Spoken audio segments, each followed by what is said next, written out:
kita semangat belajar matematika bersama ya. Nah, sebelum kita mulai video pembelajaran kali ini, perkenalkanlah dulu, saya Lucy Kurniasari. Saya mengajar matematika di SMP Negeri 3 Tengaran. Untuk topik kali ini kita akan belajar materi kelas 8 semester 2, yaitu ruang sampel dan titik sampel. Nah, dalam kehidupan sehari-hari, kalian pasti pernah bermain yang namanya ular tangga. Apa saja yang kita siapkan kalau kita mau bermain ular tangga? Di antaranya adalah papan permainan dan dadu. Pernyataan kontekstual yang lain kita contohkan sebagai berikut. Yang pertama, nanti sore mungkin akan turun hujan. Pernyataan yang berikutnya, berdasarkan hasil perolehan suara, Ilham berpeluang besar untuk menjadi ketua OSIS. Dari contoh pernyataan di atas itu, peluangnya itu bisa dinyatakan dengan mungkin, berpeluang besar, atau bisa juga dengan berpeluang kecil pada pernyataan-pernyataan yang lainnya. Anak-anak, kita perlu mengetahui definisi peluang. Peluang adalah salah satu topik dalam matematika yang mempelajari kemungkinan dari suatu kejadian. Kemudian istilah yang lainnya adalah percobaan atau eksperimen, yaitu suatu kegiatan yang dapat memberikan beberapa kemungkinan. Misalnya melempar koin, melempar dadu, dan sebagainya.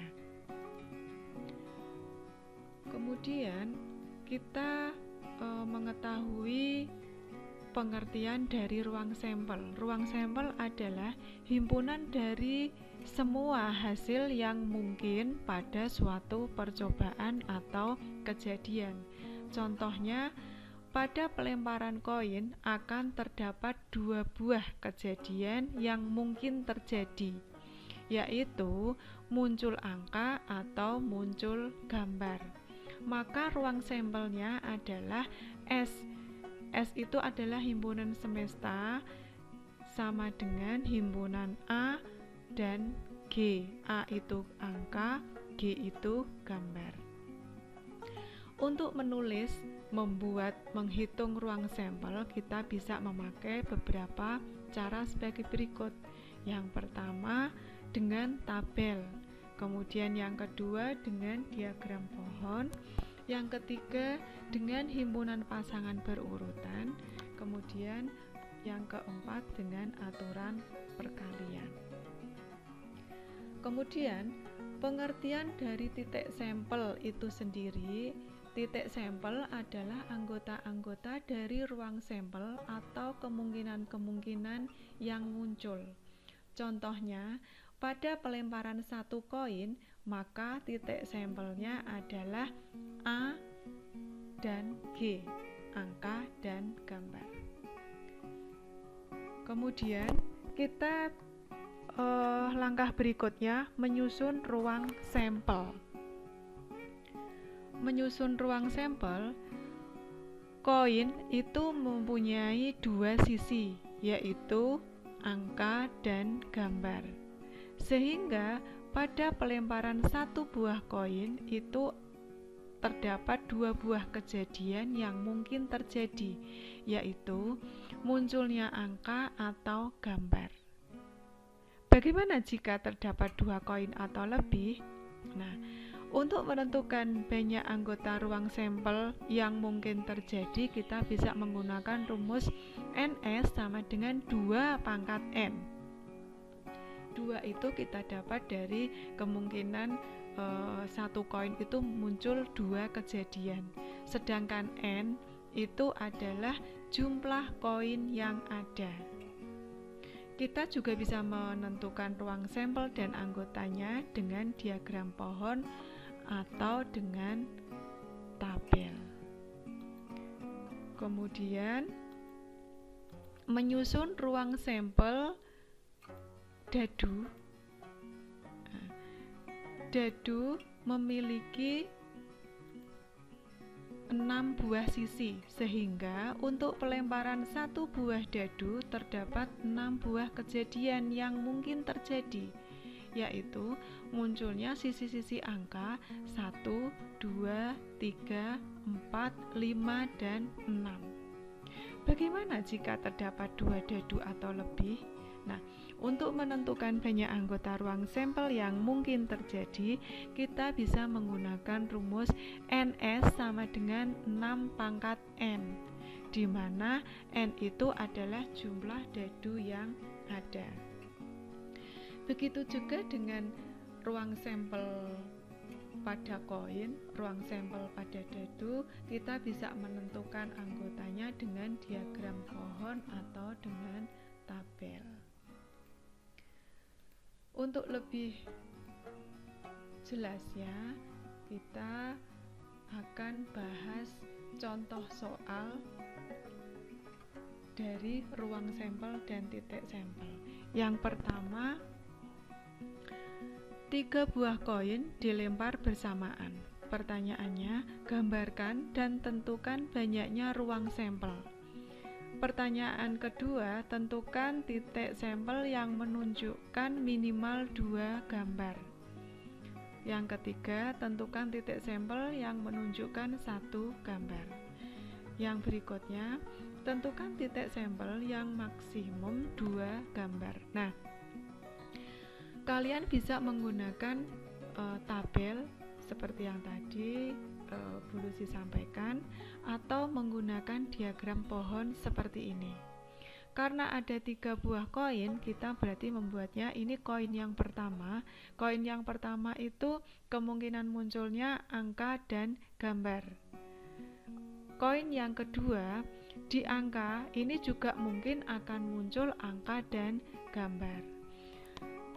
Di kemungkinan gambar, kita mungkin akan keluar angka dan gambar juga. Begitu juga untuk koin yang ketiga, A itu kemungkinan nanti bisa muncul angka dan gambar. Untuk G, angka dan gambar. Untuk A yang berikutnya, angka dan gambar. Kemudian yang G juga angka dan gambar.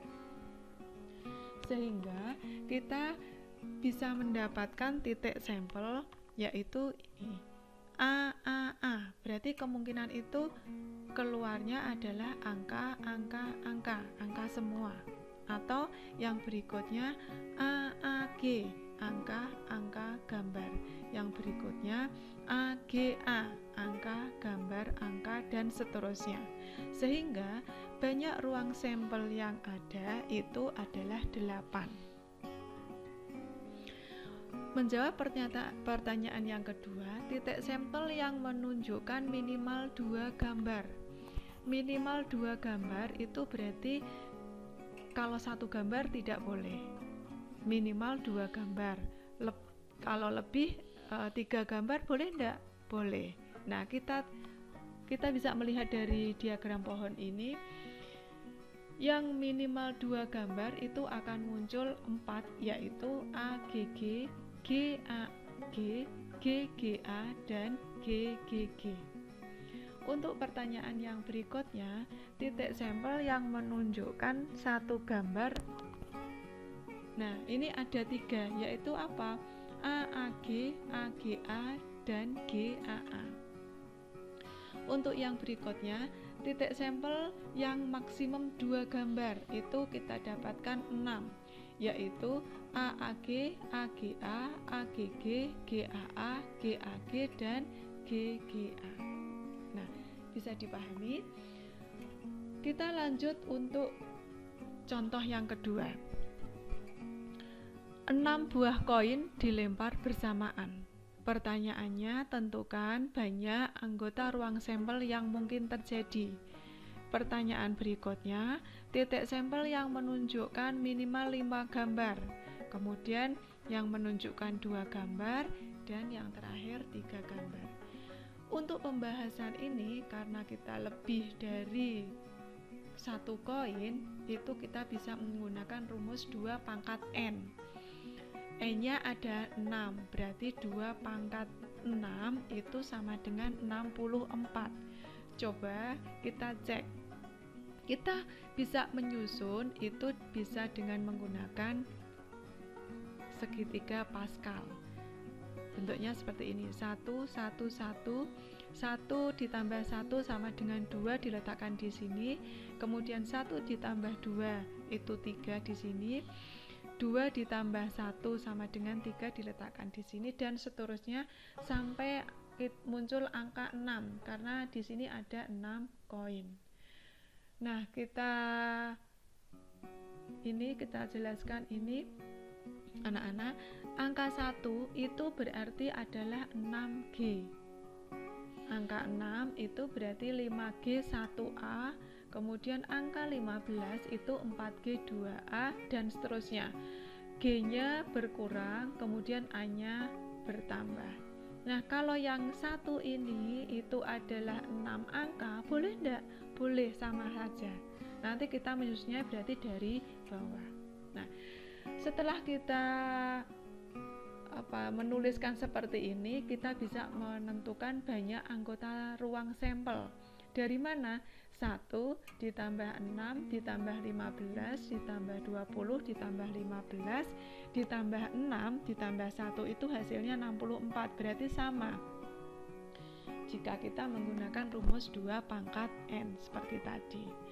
Kemudian untuk menjawab pertanyaan yang B, berapa titik sampel yang menunjukkan minimal 5 gambar? Berarti minimal 5 gambar itu hanya boleh 5 gambar dan 6 gambar, yaitu 6 ditambah 1 sama dengan 7. Untuk berikutnya, titik sampel yang menunjukkan 2 gambar saja, berarti ini 2 gambar. Angkanya berapa? 15, berarti jawabnya adalah 15. Kemudian yang berikutnya, titik sampel yang maksimum 3 gambar. 3 gambar itu maksimumnya.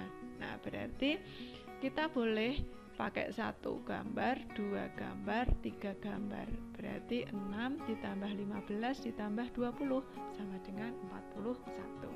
Nah, begitu. Kita lanjut untuk pertanyaan yang ketiga, itu sekarang dadu. Nah, pertanyaannya, 2 buah dadu dilempar bersamaan. Berapa banyak anggota ruang sampel yang mungkin terjadi? Kemudian berapa titik sampel yang menunjukkan salah satu angka bernilai 5? Kemudian berapa titik sampel yang menunjukkan jumlah angka kurang dari 4? Nah, kalian perhatikan untuk kalau satu dadu itu kan ada sisinya ada 6, angka 1, 2, 3, 4, 5, 6. Karena ini ada 2 buah dadu, kita bisa membuatnya dengan tabel. Yang di sini adalah tabel dadu pertama, yang di sini adalah dadu kedua. Kita bisa mengisi 1, 2, 3, 4, 5, 6 ke bawah ini, kemudian yang di atas di sini. Kemudian ini 1, 2, 3, 4, 5, 6, di sini angka 2 semua. Nah, kita dapatkan ruang sampel dari tabel ini adalah 36. 1, 2, 3, 4, 5, 6 kali 6, 36, atau kita bisa menggunakan rumus tadi, 6 pangkat N. Karena dadunya ada 2, berarti 6 pangkat 2. Hasilnya adalah 36, sama. Kemudian untuk menjawab, titik sampel yang menunjukkan salah satu angka bernilai 5, salah satunya bernilai 5, berarti kita bisa menghitung 1, 2, 3, 4, 5, 6, kemudian yang ini 7, 8, 9, 10, 11, berarti ada 11. Berikutnya, titik sampel yang menunjukkan jumlah angka kurang dari 4, jumlahnya ini. Berarti kalau yang ini 1 ditambah 1 kan jumlahnya 2. 1 ditambah 2, 3. 2 ditambah 1, 3. Kurang dari 4. 1 ditambah 3 itu kan 4. Berarti tidak boleh ini. Berarti yang kita hitung hanya 1, 2, 3. Nah, anak-anak agak lebih jelas ya. Nah, untuk berikutnya soal yang keempat, Soal yang keempat adalah 2 buah koin dan sebuah dadu dilempar bersamaan. Berapa banyak anggota ruang sampel yang mungkin terjadi? Nah, kita bisa menggunakan tabel. Nah, sebelumnya karena ini ada 2 koin atau 2 mata uang logam, kita bisa menggunakan diagram pohon tadi. Berarti AG, kemudian di sini AG, berarti munculnya AA, AG, GA, dan GG. Kemudian yang dadu itu sama, karena satu dadu berarti ada 6 sisi. Sisi angka 1, angka 2, angka 3, angka 4, angka 5, dan angka 6. Untuk mengisi tabel itu berarti AA di sini, AG, ini GA, ini GG, kemudian ini angka 1, 1, 1, 1. Yang ini sama, angka 2, 2, 2, dan seterusnya. Nah, kita bisa melihat atau menghitung banyak anggota ruang sampel. Ada berapa? 1, 2, 3, 4, 5, 6 kali 4, berarti ada 24. Nah, atau kita bisa menuliskan untuk 2 koin berarti 2 pangkat 2 sama dengan 4 dikali banyak dadu yang mungkin, berarti ada 6.